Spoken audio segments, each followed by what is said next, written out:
Me encantan los libros y leer, seguro que a ti te gustan también.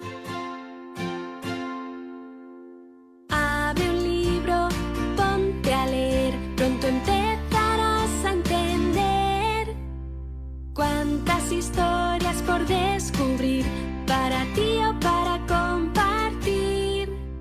Me encantan los libros y leer, seguro que a ti te gustan también.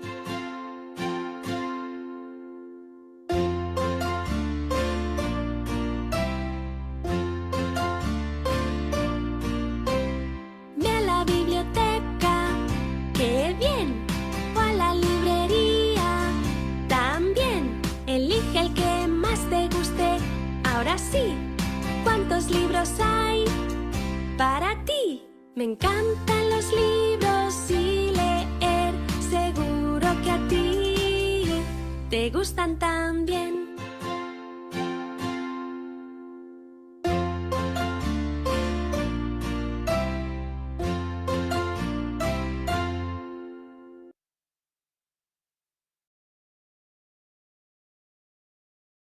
Muy buenas noches con todas las personas que nos acompañan en esta aventura de la lectura.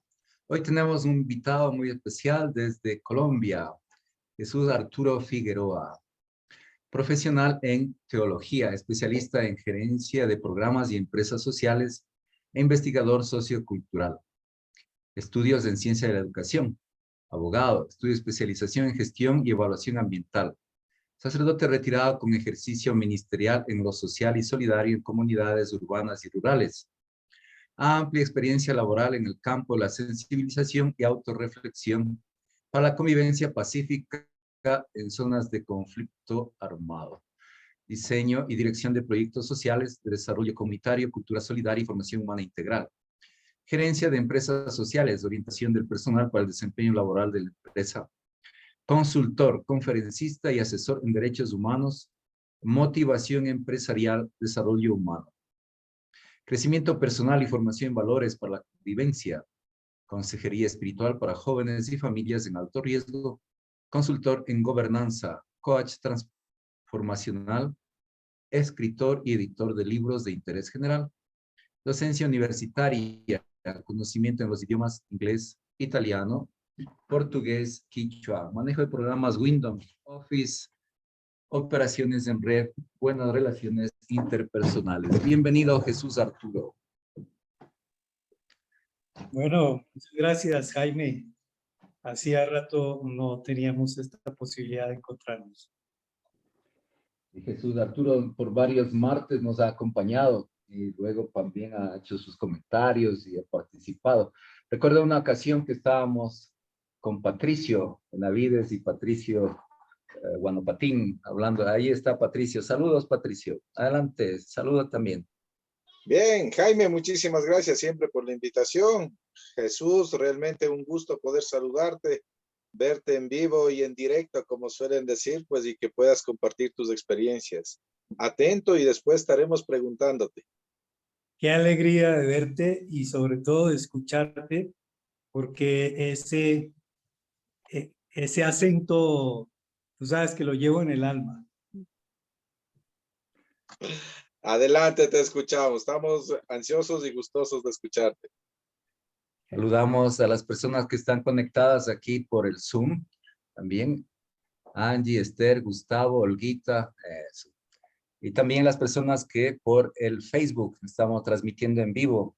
Allí a mí me aparece aquí en pantalla Germánico. Saludos, Germánico. Adelante, Jesús. Cuéntanos un poquito tu experiencia, hacemos memoria, experiencia lectora en la infancia.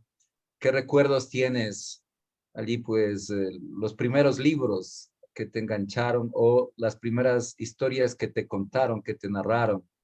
Vamos progresivamente, la niñez, la adolescencia, la juventud y la vida profesional. Bueno, te cuento que en la infancia yo leía en la realidad, no tanto en los libros, aunque mi tío fue el que me enseñó a leer antes de entrar a la escuela o a lo que se llama el kinder o el jardín, ¿sí? Pero yo, más que todo, puedo recordar como mi infancia como un lector, pero un lector de la realidad, un lector de lo que acontecía, porque cuando uno está como así muy pequeño y toda esa cosa, entonces, dependiendo naturalmente del espacio cultural donde te encuentres, tienes esa posibilidad de aproximación a los libros y tal. Pero yo puedo decir que tengo buenos recuerdos de la infancia y entonces en ese sentido lo asocio como un lector de la realidad, del entorno, de lo que acontecía, de lo que miraba, de lo que sucedía, de la historia que fluía como delante de mí, ¿no? Porque muchas veces nosotros podemos quitarle a los niños esa posibilidad de leer cuando le incorporamos, por ejemplo, un texto. Ya le incorporamos un texto y entonces lo metemos en otro mundo, en otra dimensión, y como que nos olvidamos de ayudarle a desarrollar una serie de competencias para aprender a leer lo cotidiano, es decir, lo que acontece, lo que está ahí delante de ti. Tengo como esa percepción en el tema de mi infancia. Naturalmente, la lectura estaba supeditada como exclusivamente a los procesos académicos, ¿no? A los procesos académicos, al tema digamos, de la etapa escolar que estaba viviendo, y más lo asocio por ahí cuando hablamos de infancia.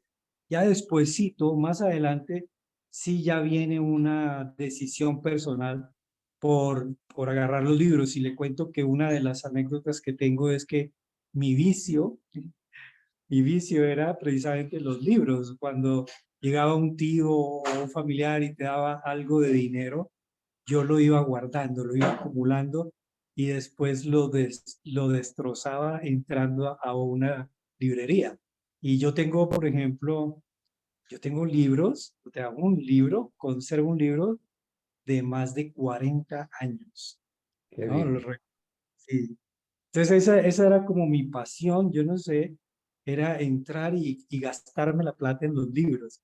Cuando uno es muchacho, de pronto pues la plática que le dan los familiares, los tíos, alguna cosa que llega, pues uno la compra en cosas como hobbies personales, pero mi hobby era entrar y comprar libros, ese era como mi tema. Entonces, claro, yo fui entrando en esa dinámica, en ese proceso, y ahí como que me fui familiarizando con el tema de los libros, el tema de los libros, y hasta que después vino todo el enfoque ya de estudiante, ¿no? De grado de educación media, y después ya educación superior, y bueno, se enganchó perfectamente con los libros hasta que finalmente me dediqué a escribir libros.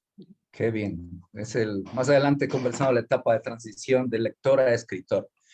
Pero quisiera que nos comentes en la etapa universitaria, allí, en el tiempo de la formación en cuanto a la carrera de Ciencias de la Educación.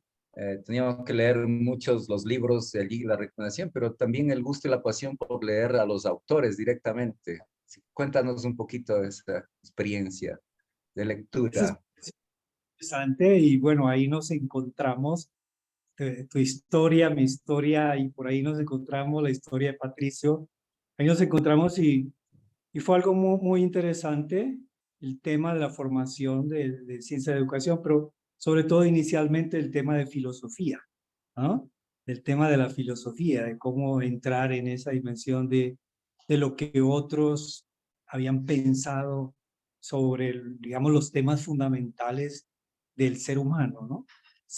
Partiendo incluso de la posibilidad real de, de construir conocimiento, es decir, desde ahí, partiendo desde ahí, ¿será que el ser humano tiene la posibilidad real de construir conocimiento?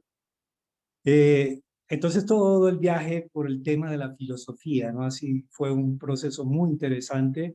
Tuve unos docentes espectaculares, maravillosos, como que nos introdujeron en ese mundo de la filosofía, ¿no? En las preguntas fundamentales del ser humano por sí mismo, también por la naturaleza, por el cosmos, por el entorno, por los procesos sociales, atravesando por todo el tema de teorías, ¿no? teorías de la humanidad, teorías sociales, en el ámbito de lo sociológico y luego en el ámbito de la economía. Entonces, para mí prácticamente entrar en un libro es entrar en un mundo, pero al mismo tiempo es entrar en la conciencia, ¿no? Porque la conciencia prácticamente se expresa a través del lenguaje. Y uno de los lenguajes privilegiados para expresar el tema de la conciencia es el lenguaje escrito. Naturalmente no es el que agota totalmente la expresión de la conciencia, pero sí es digamos que es una mediación muy importante el tema del escrito. Cuando tú entras en un escrito, entras en visiones, ¿no? Entras en formas de percibir el mundo, forma de percibir la realidad, forma de entender la realidad. Y eso naturalmente va configurando en nosotros también lo que llamamos la conciencia o la mente, que es una serie de esquemas mentales, puntos de vista, manera de pensar, incluso manera de sentir. Los libros te dan a ti la posibilidad de construir un destino, incluso una manera de ser, una manera de pensar, Ujú. así como también la observación de la realidad, ¿no? De la historia, el leer la historia, el que hayas vivido en una historia X te da a ti una forma de ver las cosas totalmente diferente al que vivió una historia Y o una historia A. Entonces, fíjate cómo esa aproximación, digamos, a la lectura nos hace que se enriquezca en nosotros de todo digamos, nuestro campo de conciencia y que se vaya configurando el componente que llamamos mente, los esquemas mentales, los puntos de vista, los criterios, los principios, los valores. Es decir, tenemos una gran posibilidad en los libros. Qué bien. Por fuera ya de los estudios en sí mismo, ¿no? A ver, vamos con la literatura. ¿Algún libro de literatura, historias que te hayan pues, llamado la atención, que le has dedicado? eh, y luego, pues, algún autor en el cual te has inspirado. Bueno, hay muchos autores, pero digamos que en el campo y que luego lo utilicé también mucho para el tema de la docencia en el campo de la sociología, profesor de sociología. Un libro de Galeano, Las venas abiertas de América Latina, ¿no? Digamos que ese libro es muy importante, digamos, para tener una visión, digamos, de aquí, desde Latinoamérica, y mirar una serie de situaciones que nos presenta el autor. Pero también en otra línea, por ejemplo, en temas de espiritualidad, libros de Anthony de Melo como El canto del pájaro, ¿sí? Libros así que de alguna manera llegaban, o apotegmas de los padres del desierto, yo lo recuerdo perfectamente, los apotegmas de los padres del desierto, o incluso aquello que yo leía fuertemente, que era la regla de San Benito, que era como, es decir, todo el enfoque del monacato, todo el enfoque en esa línea digamos, de mi formación también del componente espiritual, ¿no? Pero también, por ejemplo, después ya libros como de Paulo Coelho, toda la serie del alquimista, y de ahí para adelante, a orillas del lago Piedra me senté y lloré, y bueno, de ahí para allá, libros como por esa línea. Libros, naturalmente, del Nobel colombiano, como 100 años de soledad, sobre todo, ¿no? Eh, entonces, como ese tipo de cosas, y digamos que fueron como enriqueciendo, como fueron como marcando, fueron como construyendo, digamos, como ese bagaje de alguna manera del léxico, ¿no? Del idioma, del léxico, de las expresiones, de las posibilidades también de mirar cómo autores eh, interpretaban, imaginaban la realidad o la expresaban a través de la literatura, ¿no? Entonces siempre, toda mi vida estuvo alrededor de temas de eso y actualmente, por ejemplo, estoy desarrollando un doctorado en ciencia de la educación. Entonces tengo que tomar nuevamente a Habermas, a tomar una cantidad de autores que me van llevando, ¿no? En ese proceso, porque escribí un asunto que llamo pedagogía del cultivo. Es algo que se me ocurrió, eh, pedagogía del cultivo, y algún día, después de que saque este doctorado, estaré publicando sobre pedagogía del cultivo, para Muy bien, ahora construir que nos hablas de pedagogía del cultivo, ahí te mando un me gusta, una carita feliz. Cuéntanos un poquito de Aposento Alto, allí pues, a ver, de tu actividad allí, porque ahí veo el cultivo. Entonces ahí está el cultivo, muchos exactamente. cultivos. Ujú. Mira, lo Y que pasa contacto es que con la naturaleza. nosotros vamos, mira, es decir, nosotros, tú ves desde uno de los autores muy importantes en el tema de educación, Rousseau, siempre está hablando del cultivo. Por ejemplo, se habla del cultivo de la mente. Sí, hablan de el cultivo de sanas costumbres, el cultivo de relaciones interpersonales. Siempre está, o el cultivo de una actitud específica. Siempre están utilizando la palabra y el verbo cultivar, cultivar. Pero yo no sé, llegó un momento en que se me ocurrió preguntarle a los campesinos. Entonces, yo he sido asesor en líneas de convivencia en entidades territoriales acá en Colombia. Entonces, en una ocasión estaba en un territorio rural y entonces tenía que hacer una aproximación a cómo cultivar valores en los hijos. Así era. Entonces yo empecé con el grupo, aplicando una metodología que se llama diálogo de saberes.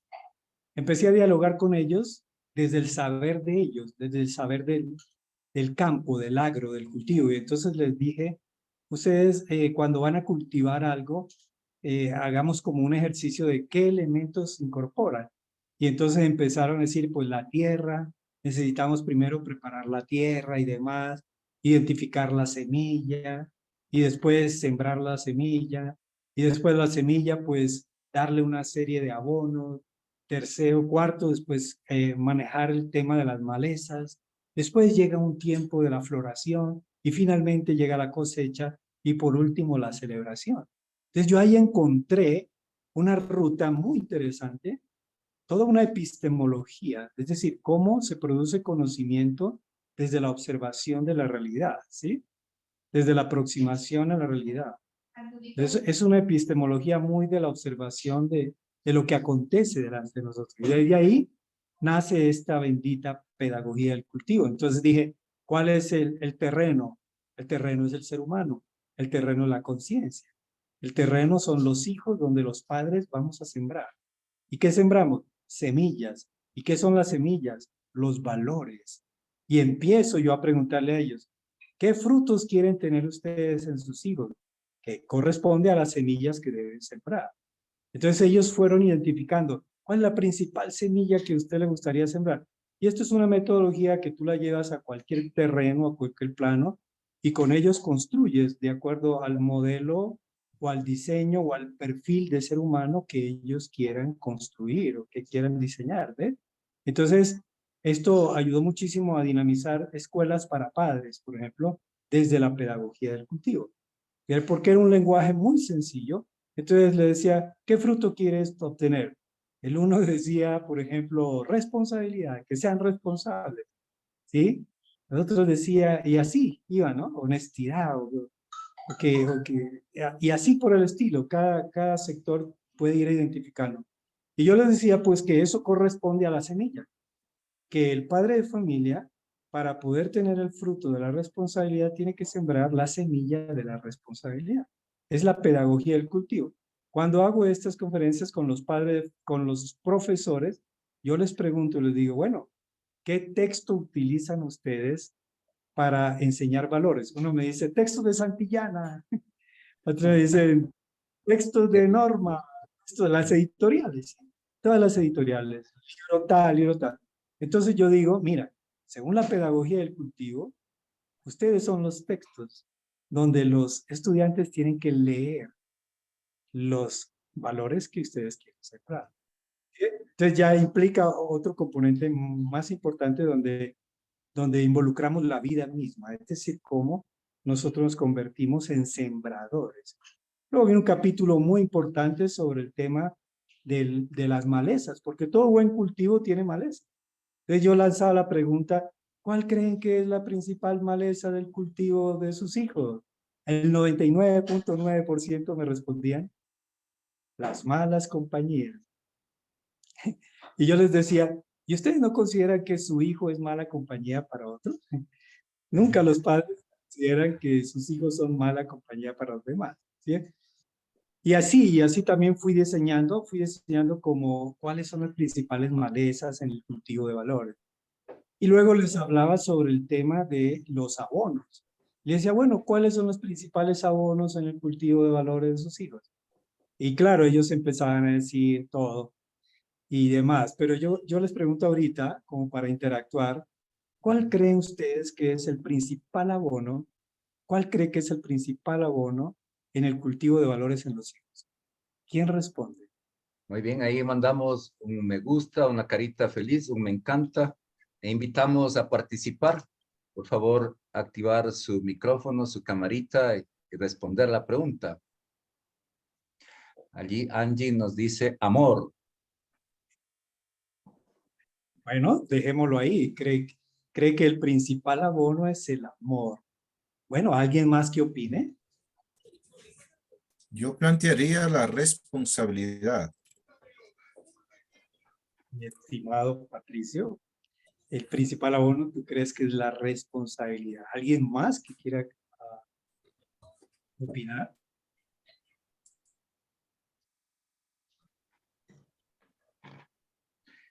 También quien está por el Facebook puede también escribir allí que estoy mirando los comentarios. Empatía, Alexandra. Gracias, Alexandra. Es amor, responsabilidad, empatía. Pues fíjate que hice un estudio y encontré que el principal abono en el cultivo de valores en los hijos es el buen ejemplo. Es lo que siempre han recomendado, ¿no? Que ¿Sí? comentado que el único pedagogo es el buen ejemplo. Porque mira, entonces empiezo a hacer una relación, digo, listo. El papá le dice al niño, yo empiezo a cultivar, por ejemplo, la semilla de la verdad. Y le dice, hijo, tú siempre diga la verdad. Sí, sembró la semilla, perfecto. Diga siempre la verdad. Ahora, ¿cómo va a abonar esa semilla? Con buen ejemplo. Pero resulta que en la tarde llega el que cobra la cuota de la nevera y entonces sale el hijo y le dice, dígale que no estoy. Ahí dañó el cultivo porque dio mal ejemplo. ¿Sí? Entonces, fíjate que eso se te puede traspolar a todos los niveles, por ejemplo, los niveles institucionales, ¿no? Los grandes problemas que nosotros encontramos cuando estudiábamos ciencia de educación, pedagogía, era de que había una dicotomía y había un divorcio muchas veces entre los procesos que se dan en la institución y luego los procesos que se viven en la familia, ¿no? Entonces, uno de los principales abonos en el cultivo de valores es exactamente el buen ejemplo. Y eso significa la vida misma, porque es muy complejo la pedagogía del cultivo.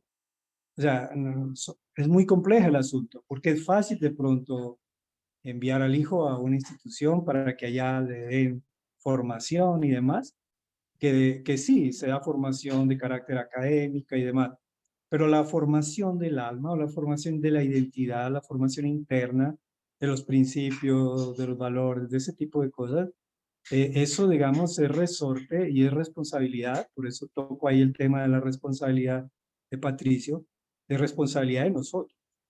Y quién más nosotros podemos incorporar el amor, que mencionaba también.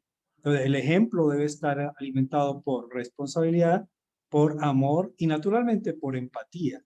Porque quién más que nosotros mismos, que somos los padres, podemos y debemos desarrollar eso en nuestros hijos.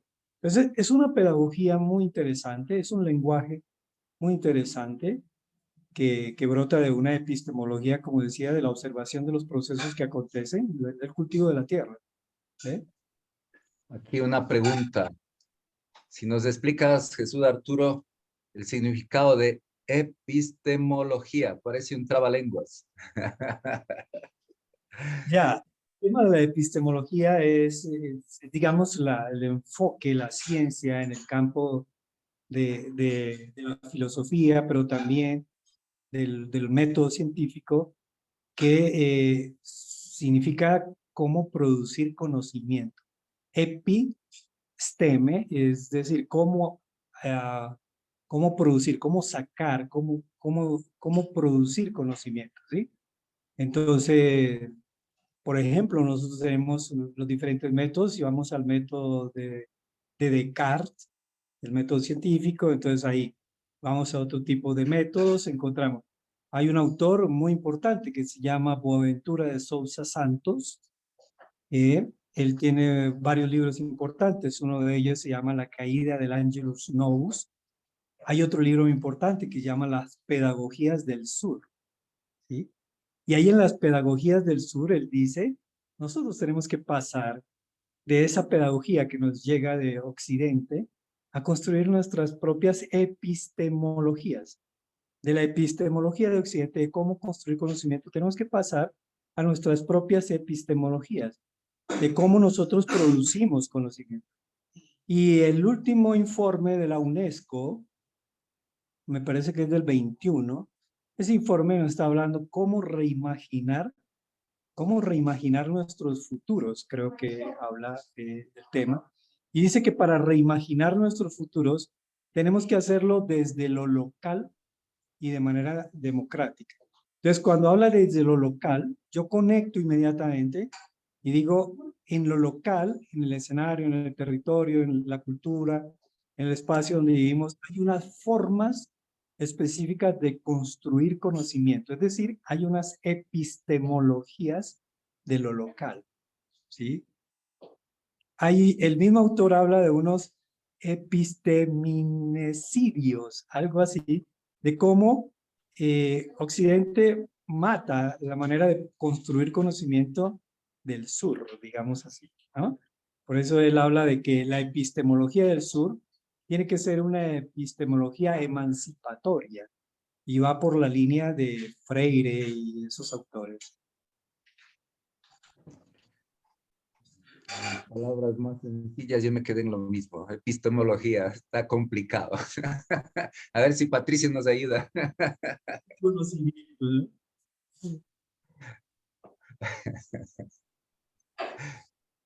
Perdona, no activaba el micrófono. Más claro de lo que había dicho Jesús, no, pero yo prefiero decir la epistemología es la ciencia de la ciencia. Entonces, a través de la ciencia, pensarle la ciencia. Entonces, ya sé lo que me vas a responder, Jaime. Ahí mismo estoy. Es la manera de ir generando y construyendo conocimiento a través del conocimiento del otro. Ya, eso es. Entonces, es la construcción del conocimiento. Muy bien. Ya, yo estoy a recordar una de las definiciones de filosofía que me ha quedado, que filosofía es algo con lo cual o sin lo cual sigue tal cual. Así. Me llamó mucho la atención. Sabes que yo me acuerdo, ¿te acuerdas? Y Patricio, a ver si te acuerdas, Patricio de Navidad, ¿te acuerdas la definición que el profesor Italo Gastaldi daba sobre nada? ¿Qué es la nada? Ahora tendré que decir, si me lo dices, me acuerdo. ¿Te acuerdas? Yo sí me acuerdo, no lo olvidaba. Italo Gastaldi decía que voy a definir qué es la nada. Y decía, es un cuchillo sin cacha que le hace falta la hoja. Está sin mango y sin hoja. Eso es la nada. Tipo, yo lo acuerdo perfectamente, me acuerdo perfectamente. Yo recuerdo de Ray Granjita, que para explicar que la creación de la nada, decía, un carpintero para construir la silla necesita madera, herramientas, necesita clavos, pega. Para la creación de la nada no se requirió nada, nada de materiales ni de herramientas. Tengo una anécdota con el padre Granjita, que resulta que en esa época, yo se recuerda, él daba como fundamentos de Biblia, algo así, y a mí se me ocurrió aprender a escribir en griego, o sea, el alfabeto griego. Y se me ocurrió en una buena noche, en una noche de insomnio en el escolasticado, me puse a estudiar el alfabeto griego. Y aprendí en esa noche el alfabeto griego y yo tomaba mis notas de Biblia, las tomaba todas en alfabeto griego. O sea, escribía todo en griego, ¿sí? Naturalmente castellano, pero con las letras griegas. Transliteración, en otras palabras, transliterado. Sí, sí. Entonces, en una ocasión, él dijo, voy a revisar los cuadernos, las notas, porque veo que no toman nota. Y yo digo, ¿y ahora qué voy a mostrar? ¿Y ahora qué le voy a mostrar? Entonces, había, como siempre, un compañero despistado de la otra fila. Entonces, él iba pasando y yo tomo el cuaderno de la otra fila y la pongo en mi escritorio. Y pasó ya, y después se la cambié y no se dio cuenta. Entonces, no vio que estaba escribiendo en el alfabeto griego. Muy bien, muy bien. Mira cómo es la memoria que trae los recuerdos de tantos años atrás. Aquí Alexandra nos comenta, es la raíz saber el origen de toda ciencia, la ausencia del todo. También acá hay una pregunta para ti ya, Jesús Arturo. Entonces, Normita Bailón desde el Facebook saluda. Buenas noches, Jesús Arturo. La pregunta, ¿cómo aplica la pedagogía del cultivo con los niños y las niñas? Estabas comentando con los padres de familia, pero Normita es educadora, entonces está pidiendo cómo aplicar esta pedagogía de cultivo con los niños y niñas. Fíjate que nosotros hablamos de escenarios educativos, ¿no? O sea, todo es un escenario educativo. Entonces, los diferentes escenarios educativos, ¿no? Y ahí viene el tema de la didáctica, ¿no? Entonces, fíjate que la pedagogía del cultivo tiene una didáctica muy interesante porque se da desde la práctica. Entonces, se puede realizar proyectos, digamos, en el sentido de, por ejemplo, proyectos de forestación, proyectos de granjas, de temas de alimentos, o sea, la granjita de ahí del colegio, pues digamos en sectores como de campo, ¿no? Rurales, aunque también se puede utilizar otros escenarios de otro tipo de cultivos. Pero esto yo lo hice, por ejemplo, también cuando era profesor en la universidad. Hice en el campus universitario, lo que hice fue una campaña pedagógica en la que se cultivó muchos árboles e invité a que cada estudiante de diferentes carreras, ellos adoptaran un arbolito, ¿no? Y se dedicaran a cultivarlo. Y ahí yo les iba diciendo, cuando tú le aplicas agua, cuando tú le aplicas eso, vaya pensando qué tipo de, internamente, ¿no? ¿Qué tipo de actitudes o qué tipo de manera de ser tuya quieres mejorar o del carácter, ¿no? Quieres mejorar. Entendiéndose que las actitudes que son internas se construyen con la suma de comportamientos que son externos, ¿no? La suma de comportamientos externos me da como resultado las actitudes internas, ¿sí? Por eso es tan complejo uno juzgar un comportamiento, porque a veces un comportamiento es aislado, no corresponde, digamos, a una actitud interna y por eso corremos el riesgo de equivocarnos. Entonces, fíjate que una sugerencia es poderlo realizar en un proyecto, digamos, unido a la granja, unido al tema del cultivo de la tierra, al contacto con la tierra, y cómo asemejarse nosotros somos tierra, qué queremos cultivar. Entonces, se va invitando a ellos a que definan como qué semillas Y las semillas están, cuando hablamos de la semilla, la gran pregunta es, ¿dónde encontramos la semilla, Jaime? Entonces yo digo, yo quiero sembrar semilla. Un papá dice, yo quiero sembrar semillas en mis hijos. Entonces yo quiero sembrar la semilla del respeto. Entonces, ¿cómo hago para sembrar la semilla del respeto en mi hijo? ¿Será que voy a la esquina donde don Fulgencio a que me preste la semilla del respeto para yo sembrarla en mis hijos? ¿Sí? Entonces, cuando yo les ayudo a pensar de que la semilla, ¿dónde encontramos la semilla? La encontramos en el fruto. La semilla está dentro del fruto. O sea que para tener semillas, ¿qué debe existir previamente? Fruto. Si yo doy fruto, entonces puedo seleccionar semillas. Eso forma parte de la pedagogía del cultivo. Entonces, en el escenario educativo, ¿qué frutos nosotros estamos dando?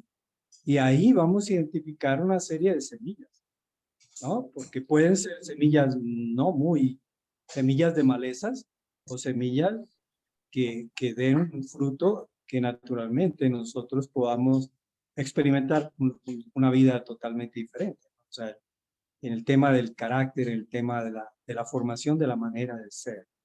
Entonces, ahí nos ayuda muchísimo. Luego tengo tres pilares fundamentales en la construcción de la identidad del ser humano. Yo escribí un librito que se llama Yo soy así, de cómo llegué a ser así.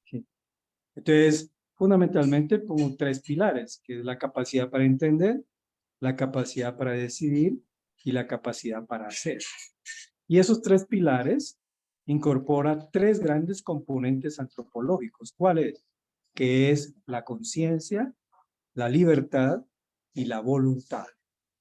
Entonces, ahí hay un proyecto pedagógico muy bonito. Si logran desarrollar esos tres elementos, que es como el software, ¿no? Como el hardware antropológico, ¿no? Es como el hardware antropológico.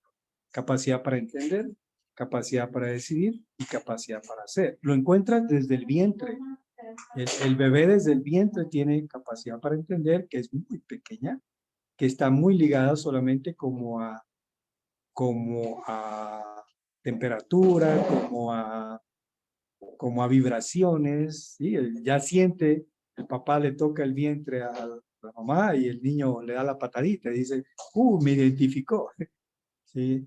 Entonces, pero desde pequeño ya hay una capacidad, ¿no? Y se va desarrollando esa capacidad. Lo que dice Vygotsky en el tema de la interacción, ¿no? En la interacción en el proceso de desarrollo también psicosomático y demás, en la psicología del desarrollo. Pero entonces, esos tres pilares, capacidad para entender, decidir y hacer, es el desarrollo del entender, de la conciencia, de la libertad y de la voluntad. Y por ahí nos movemos y todos, si queremos cambiar cualquier cosa, yo tengo que cambiar mi manera de entender las cosas. Si cambia mi manera de entender las cosas, tendré la posibilidad de tomar decisiones. ¿Qué es decidir? Es escoger y elegir. ¿De dónde? De lo que tengo en mi campo de entendimiento. Yo no le puedo decir a alguien que elija ser bondadoso si no ha entendido que la bondad es buena. Yo no le puedo yo le puedo pedir a alguien que decida ser responsable si no entendió que la responsabilidad es fundamental. Entonces, el primer componente muy importante en el proceso, digamos, de construcción de la identidad del ser humano es esa dimensión de entender. Segundo, decidir, ejercicio de la libertad. Y tercero, hacer. ¿Por qué? Porque las decisiones no transforman vidas. Yo puedo tener una excelente decisión. Yo digo, mañana sí aprendo, este año sí aprendo inglés.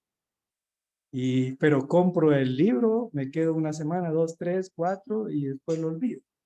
Entonces la acción no llevó a construir dentro de mí una actitud. Nosotros somos el resultado de nuestras acciones, pero son acciones que están muy ligadas estrechamente con las decisiones que tomamos. ¿Por qué? Por la conciencia que tenemos, por el entendimiento que tenemos. ¿Ok? Estoy a recordar siempre a Italo Gastaldi, que las acciones manifiestan el ser. El ser que es interior se revela a través del hacer. Exactamente. Es que hemos cogido muchos elementos y los hemos todavía guardado, conservado y transformado y convertido en herramientas. Claro. Perdona ahí un comentario, no sé, disculpa Jaime, Jesús. Dentro de la boga que tenemos dentro del ámbito educativo, hoy se habla del constructivismo.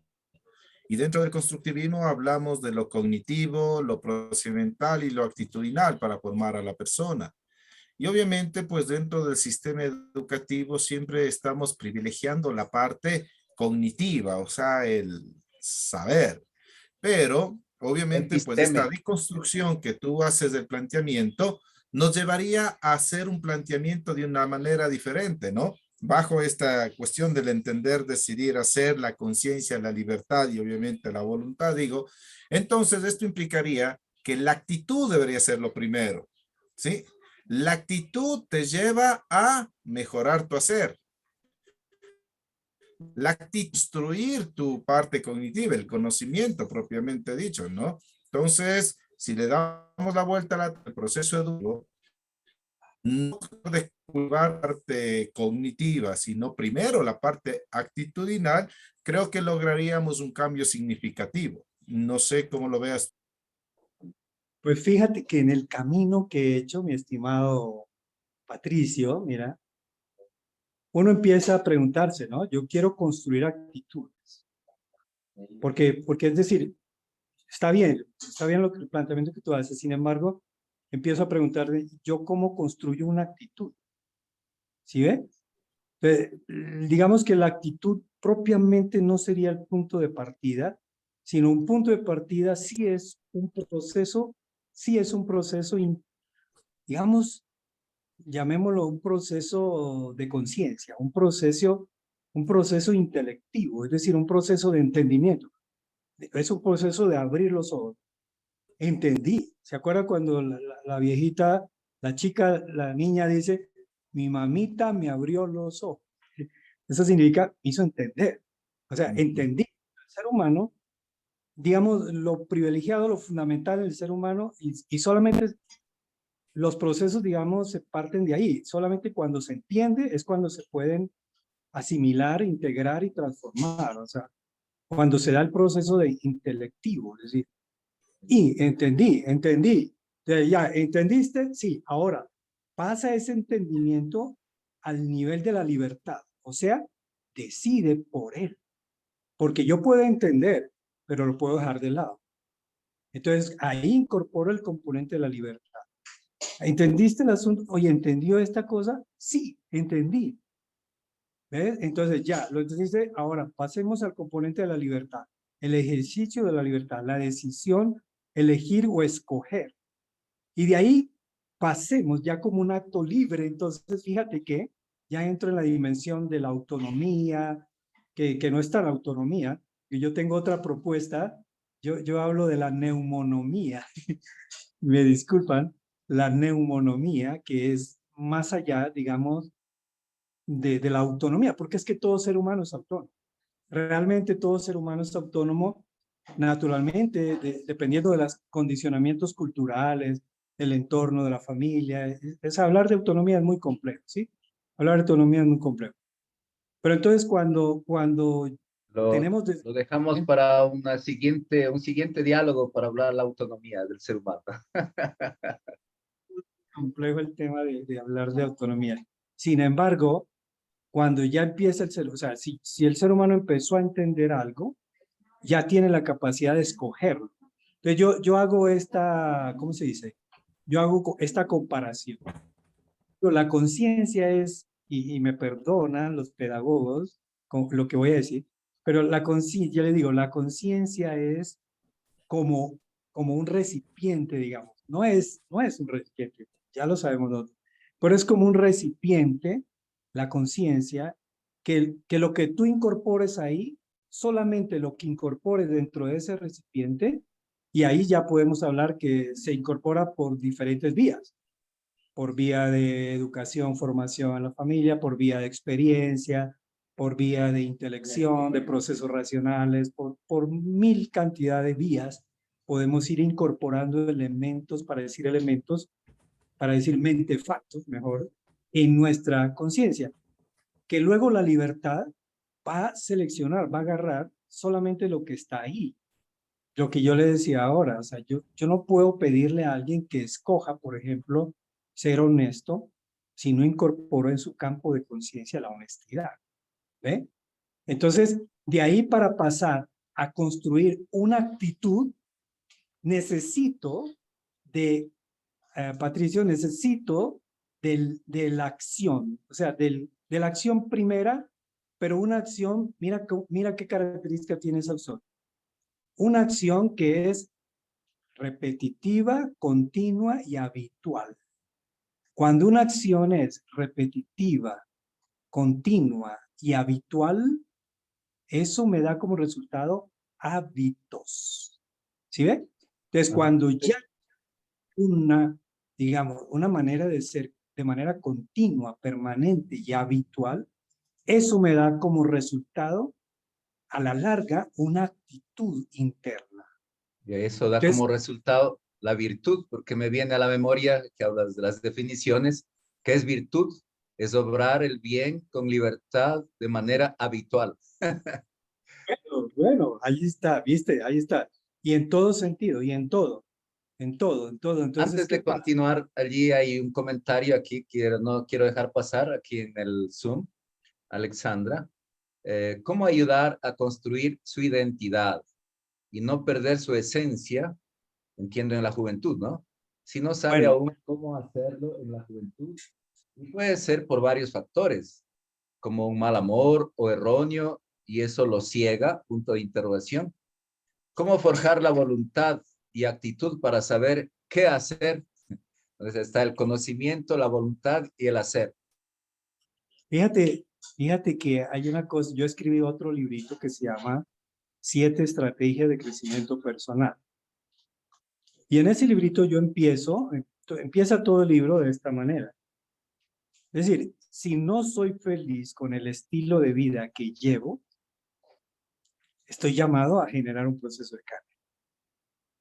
Lo primero que el ser humano tiene que es detenerse y entender, o sea, hacer un proceso de reflexión en el sentido de decir, ala, ¿soy feliz con el estilo de vida que llevo o no? Mi manera de ser me genera armonía, paz, me genera felicidad, o mi manera de ser me crea conflictos. ¿Ves? Cuando yo empiezo a entender que mi forma de ser me genera conflictos y mi forma de ser es el principal obstáculo de mi realización como persona y de mi felicidad, pues estoy llamado a cambiar. Entonces, un primer elemento es, empiezo a revisar mis expectativas, mis resultados, empiezo a ver los resultados que estoy teniendo en mi vida. Y si yo estoy mirando resultados que no son los mejores, los que desearía, tengo que empezar a generar procesos de transformación. Otra cosa muy importante es que yo tengo que aprender a oír los que están alrededor mío. ¿Ve? Yo tengo que aprender a oír. Si él me está diciendo, ojo, que estás obrando de esta manera, tengo que escucharlo. ¿Sí ve? Tengo que ver qué es lo que está aconteciendo alrededor también en mi equilibrio. Yo tengo que empezar a mirar a ver mi entorno, porque el entorno no es otra cosa que el resultado de expresión de mí mismo. ¿Sí? El entorno es conciencia, la realidad es conciencia. Y es lo que llamamos que la acción social es acción humana. ¿Ve? Entonces, cuando ya empiezas allá y empiezas en el proyecto del joven, y esto se hace a través del proyecto de vida, yo empiezo a ayudarle a que la persona entienda eso, que mire sus resultados, mire qué está pasando con su vida, escuche las voces que están alrededor, mire sus sueños, sus proyectos, sus anhelos, qué es lo que desearía alcanzar. Y en ese sentido, va a ir ajustando, va a ir ajustando. Muy bien. Aquí hay un comentario en el Facebook, Normita Bailón. Gracias por sus lindas respuestas. Estoy feliz de estar aquí y escucharlo. Felicitaciones.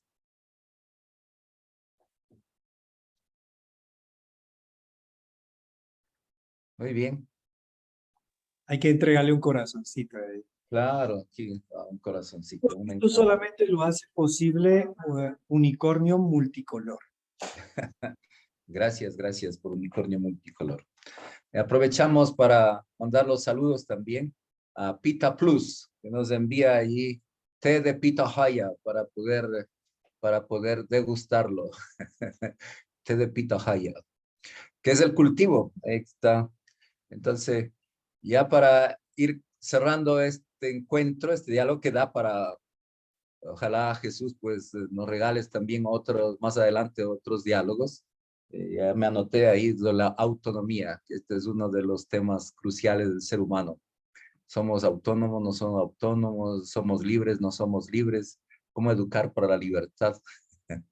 Es, hoy con tantos mecanismos que la sociedad busca de condicionarnos, sobre todo una época muy mercantilista, entonces que se nos induce a las compras.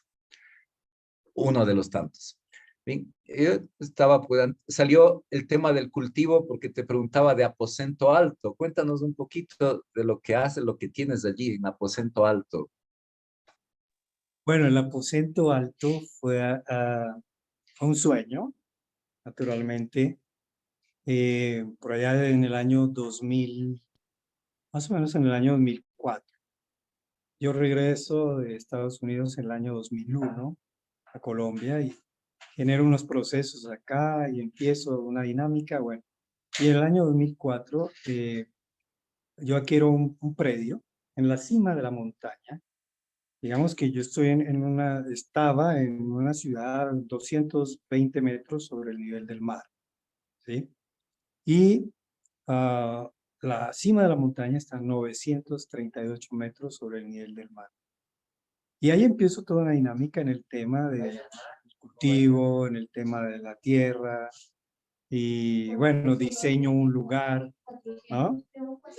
Como un escenario de formación, como un escenario donde empiezo a hacer capacitaciones, empiezo a hacer talleres, empiezo a hacer seminarios, ¿sí? Todo ese tipo de cosas y empiezo a ir interactuando con el entorno, ¿sí? Cómo yo bajo todos esos elementos a una relación con la naturaleza, con el entorno, en esa dinámica.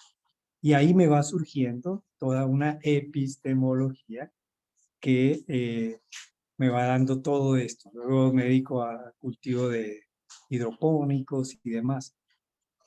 Y ahí se da todo un proceso muy interesante. Se da toda una línea y ya. En este momento estoy viviendo, ya no estoy allá, ya no estoy en el aposento alto. Estoy en Bogotá. Estoy viviendo en Bogotá y estoy en otro enfoque. De hecho, yo trabajo con el Ministerio del Interior desde esa dimensión del derecho como abogado. Pero sabes que he extrañado muchísimo el aposento alto. Allá dejé el aposento alto en arriendo a un ingeniero agrónomo y está muy contento porque además es parapentista, entonces él desarrolla su deporte.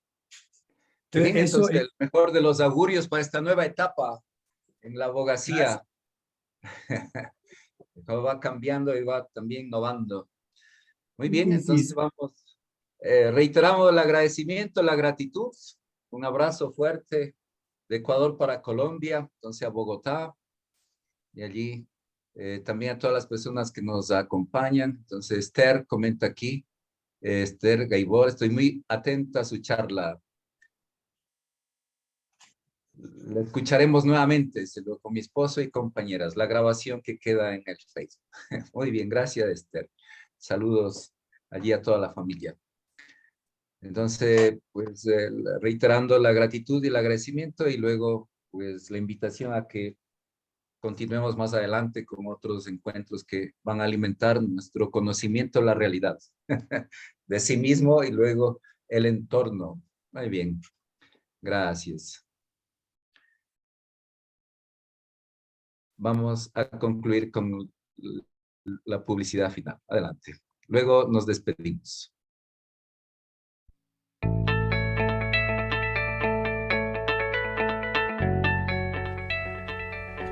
Unicornio Multicolor.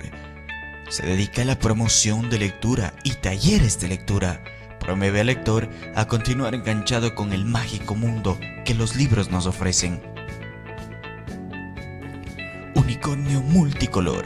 Animar a nuestros hijos a leer desde pequeñitos es muy importante para que cuando crezcan tengan interés por la lectura. No se trata de enseñarles a leer desde bebés, sino que descubran el fascinante mundo de los libros. Unicornio Multicolor. Para contactos, comunícate al 098-509-9085. Unicornio Multicolor, soñar para crear.